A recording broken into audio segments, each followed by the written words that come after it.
Magandang araw. Ako po si Luke Medico ng NU MOA at naririto ako upang ibahagi ang aking kaalaman tungkol sa kasaysayan ng wikang pambansa sa pagpapatibay ng Pilipinong identidad. Ano nga ba ang wikang Filipino? Alam naman nating lahat ng wikang Filipino ang opisyal na wika sa bansang Pilipinas. Ito'y nag-umpisa sa ika-12 ng Nobyembre 1936. Sa araw na ito, ang unang pambansang asemblya ay nagpatatag ng unang suryan ng wikang pambansa.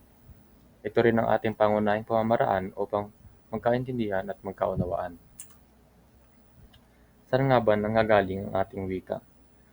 Ang pag-aaral at pagpili sa wikang pambansa ay naganap noong 1936. Sinuri ng mabuti ang batayan sa pagpili.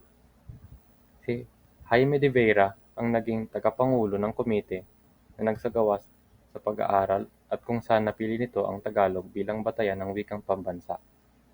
1937 nang ginawa ni Pangulong Manuel Quezon ang kautosang tagapagpaganap bilang 134 na nag-aatas na Tagalog ang wikang gamitin sa pagbubuo ng wikang pambansa. Kaya naman siya itinanghal na ama ng wikang pambansa. Ang kautosang tagapagpaganap bilang 203 ay ipinalabas ni Pangulong Quezon na panghintulutan ang paglilimbang ng talatinigang Tagalog-Ingles taong 1940. Sinimulan na rin ang pagturo ng wikang pambansa sa lahat ng paaralan. Sa papaanong paraan natin napakinabangan ang wika? Ang wika ay isang mahalagang aspeto ng bawat kultura, kasangkapang ginagamit ng lahat ng antas ng tao sa lipunang kinagagalawan. Ang pagsilang ng wika ay nagbibigay buhay sa sibilisasyon. Sa pamamagitan nito, malino na nailalarawan ang bawat karanasan at damdamin ng bawat tao. At sa pagkakaroon ng sariling wika ay lubusang naipahahayag na nakakaraming mamamayan ang kanilang kaisipan. Paano natin mapapangalagaan ang ating wikang pambansa? Mapapangalagaan natin ang wikang pambansa sa paggamit at pagsasalita nito sa pang-araw-araw. Dapat itong pahalagahan at ituring bilang kayamanan dapat ipagmalaki, mapampanyaga man o kabayan.